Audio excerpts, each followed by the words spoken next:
soalan dia lebih kurang bagaimana puasa pada hari Sabtu, hari Arafah baru ni, dan juga puasa sehari sebelumnya.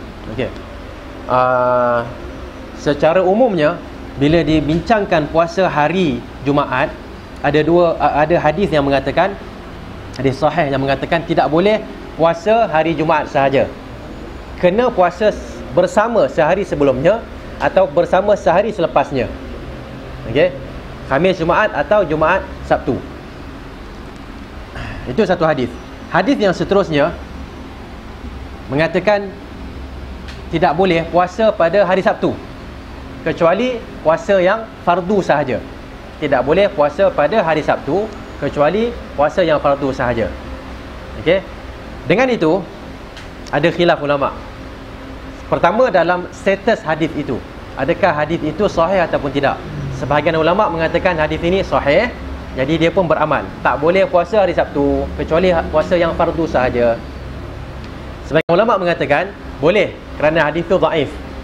Daripada situ pandangan yang mengikut pemerhatian saya, yang lebih tepat ialah hadis itu sahih, kerana banyak ulama, antaranya Nawawi dan lain-lain, mengatakan tidak ada masalah dengan hadis tu sahih, tidak ada masalah. Okey.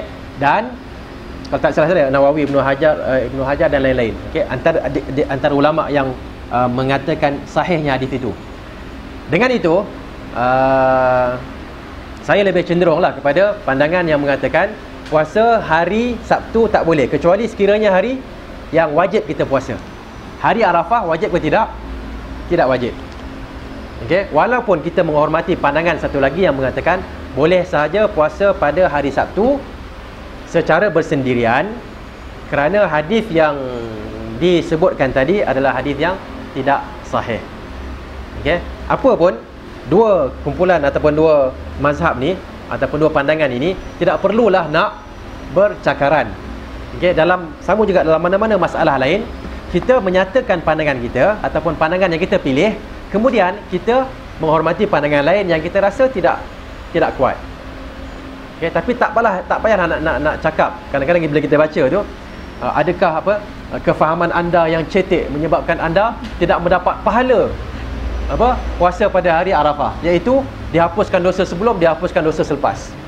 Kan, betul. Mungkin satu lagi akan menjawab pula, hadis ini adalah hadis yang sahih, anda tidak beramal dengannya, maka okey, anda ni seorang muslim yang mungkin mukmin yang tidak berapa kuat imannya. Benda-benda gitu kalau ada, buang macam itu. Kita bincang secara ilmiah.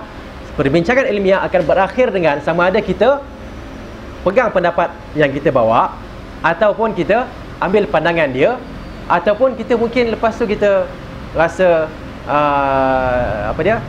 tawakuf, kita tangguh dulu dan cari pandangan yang lain. Okey, jadi tak boleh bila adanya perbincangan kita paksa orang terima pandangan kita, tidak boleh.